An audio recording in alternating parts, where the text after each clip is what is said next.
He stood alone at the edge of a celebration meant for joy, a wedding filled with laughter, music, and smiling faces. Yet wherever he moved, silence followed.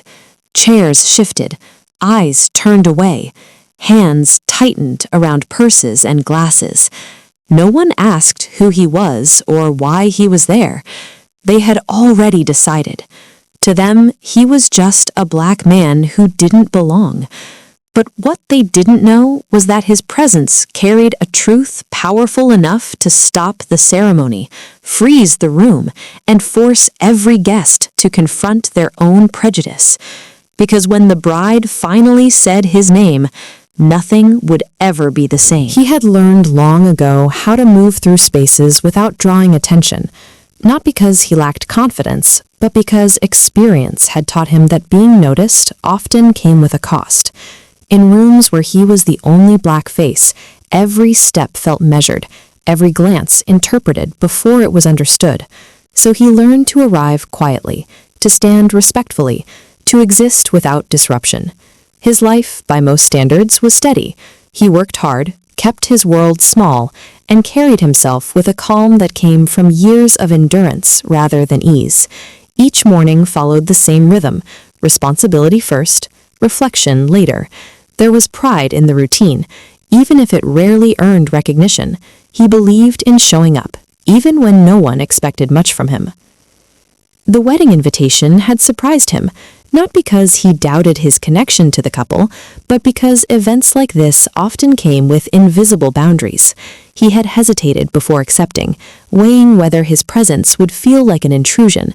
But this moment mattered. It carried history, sacrifice, and something unfinished that had followed him quietly for far too long. So he dressed carefully, choosing simplicity over flash, respect over attention. The venue itself was beautiful in a way that felt almost unreal. Soft lights, polished floors, carefully arranged tables, and a sense of celebration that filled the air. Guests arrived in clusters, greeting one another with easy familiarity. Laughter moved freely between them, unburdened and loud. It was the kind of place where everyone seemed to know exactly where they belonged. Except him. As he stepped inside, the shift was subtle but immediate. Conversations softened, smiles paused just long enough to be noticed. Eyes flickered toward him and then away again, as if looking too long might invite discomfort. No one approached, no one asked questions. The space around him seemed to widen, chairs left empty, paths clearing without intention. He told himself not to overthink it.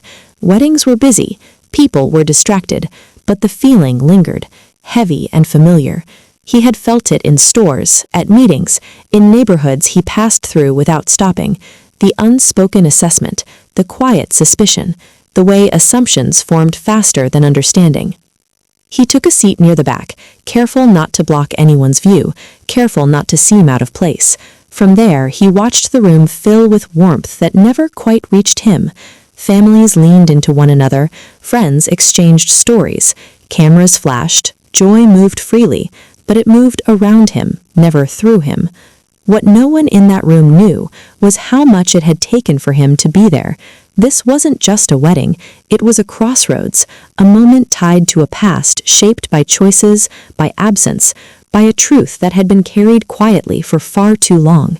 His connection to the bride ran deeper than familiarity, deeper than coincidence. It was rooted in a shared history that had never been acknowledged publicly, only endured privately.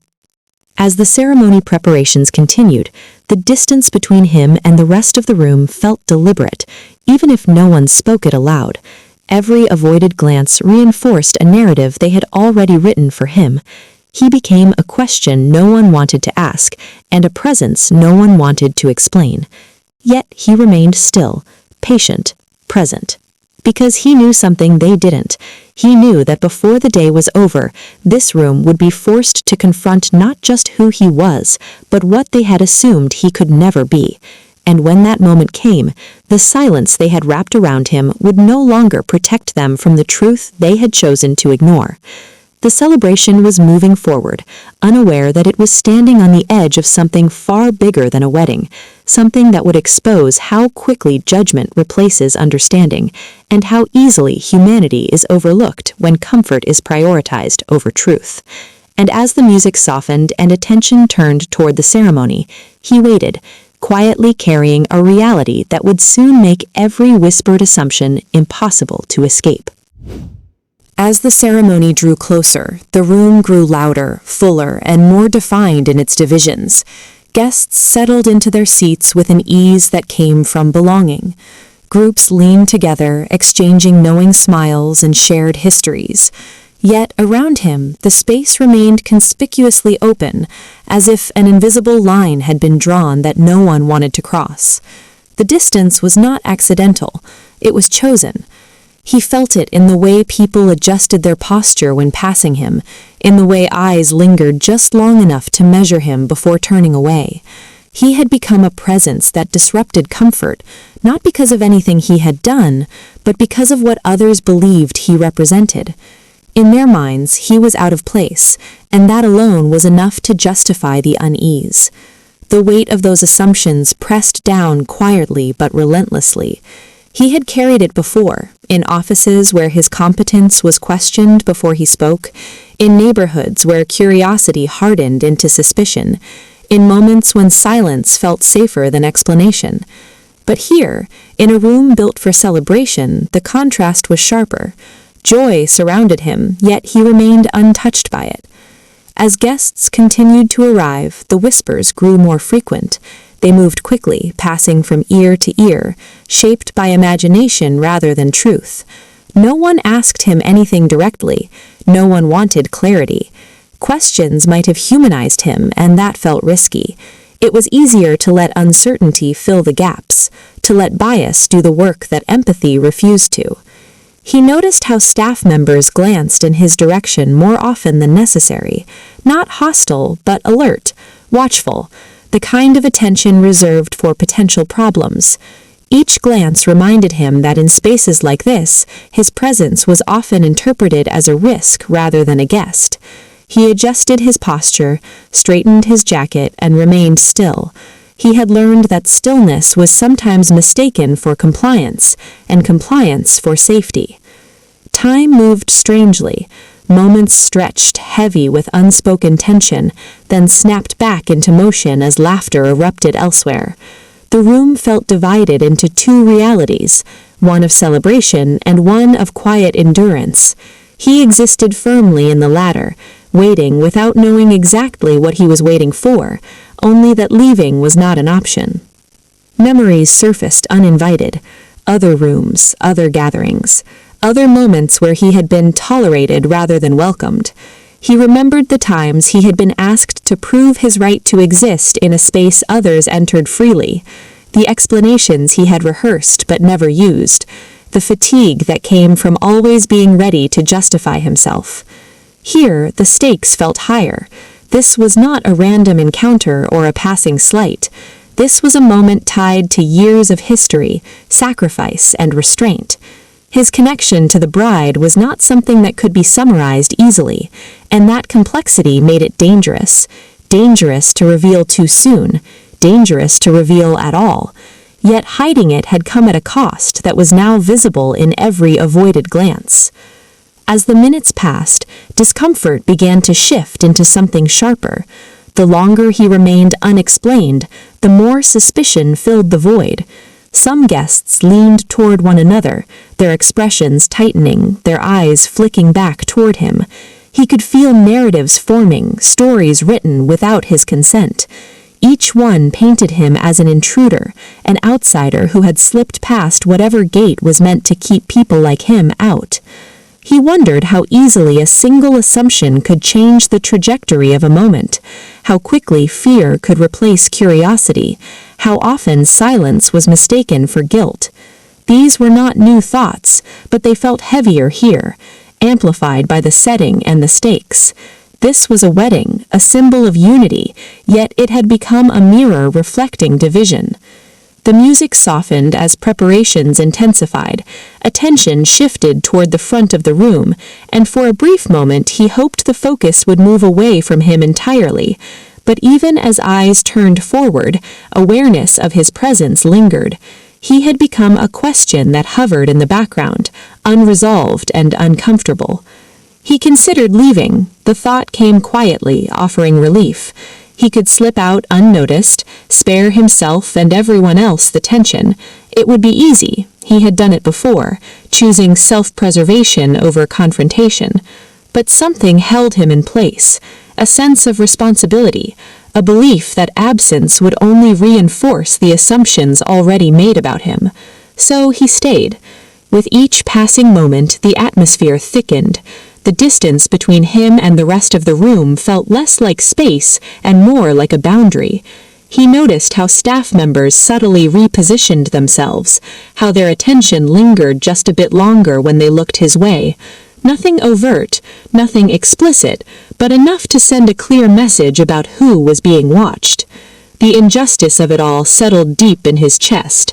He had done nothing wrong. He had followed every unspoken rule, minimized himself to fit into a space that never intended to make room for him, and still it wasn't enough. It never was.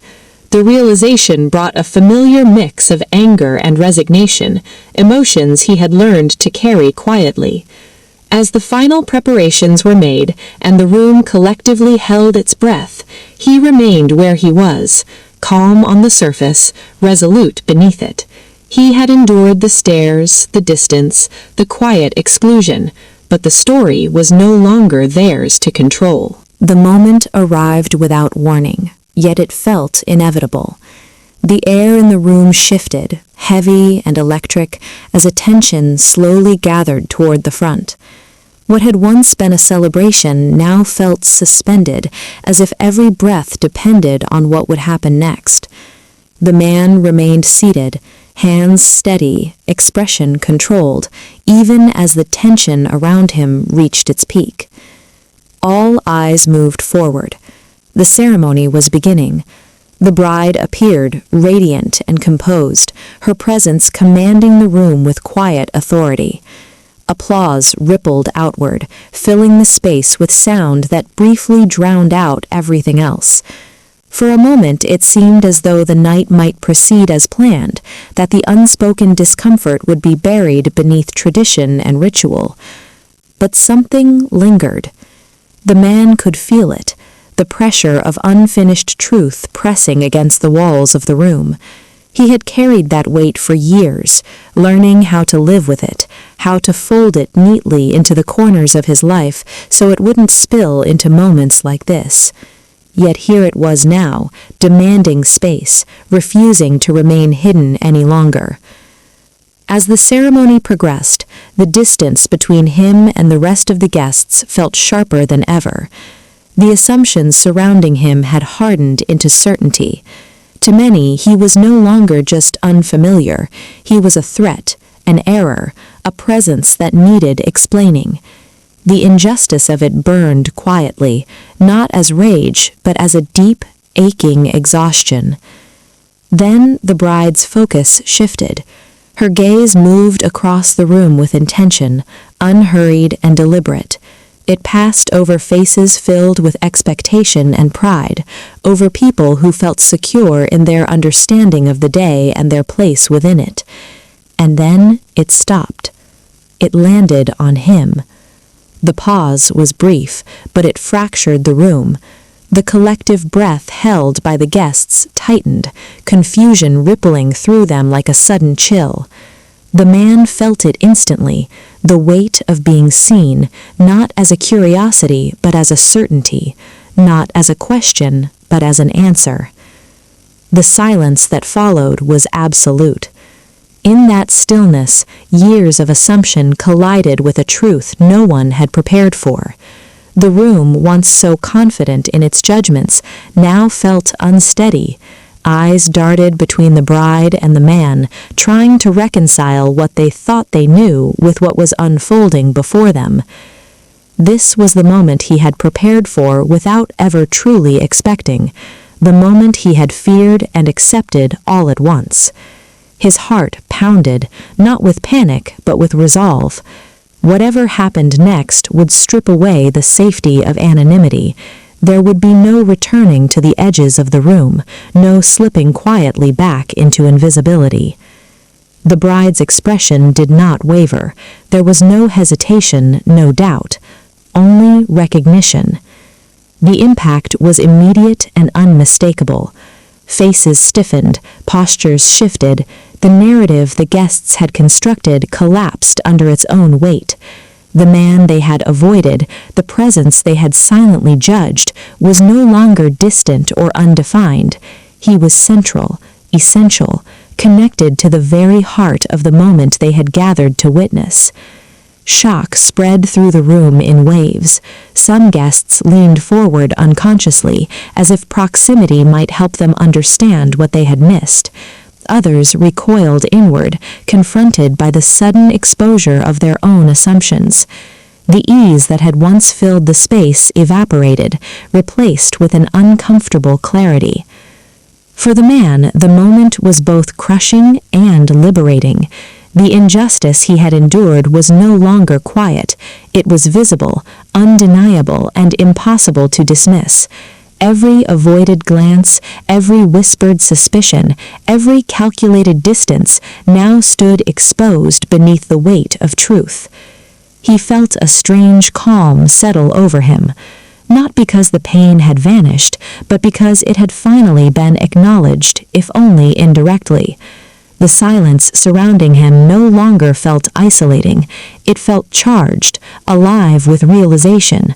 The room had been forced to see him not as an interruption, but as a person whose presence carried meaning far beyond their assumptions.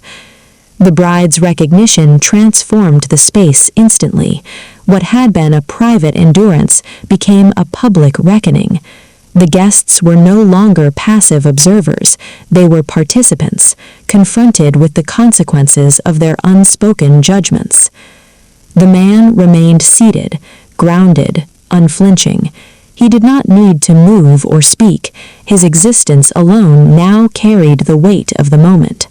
The years he had spent navigating spaces like this, absorbing discomfort in silence, had led here to a truth revealed without his consent, yet long overdue.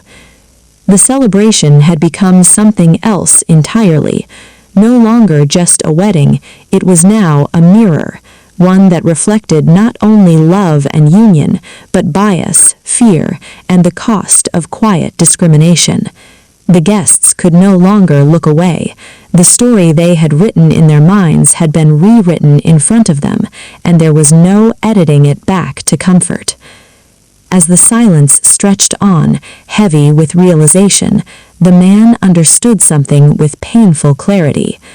This was not just a turning point for him. It was a moment that demanded an answer from everyone watching. The room never returned to what it had been before. Even as the ceremony continued, something fundamental had shifted, altering the atmosphere in a way no decoration or music could repair. The celebration moved forward, but the ease was gone. Every smile now carried awareness. Every glance held meaning. The truth, once revealed, could not be unseen. For the man, the moment did not end with recognition. It lingered, settling into his chest with a complicated mix of relief and quiet grief. Relief that the assumptions had finally collapsed. Grief that it had taken so long, that it had required public exposure for his humanity to be acknowledged. He remained present, steady, allowing the weight of the moment to pass through him rather than consume him.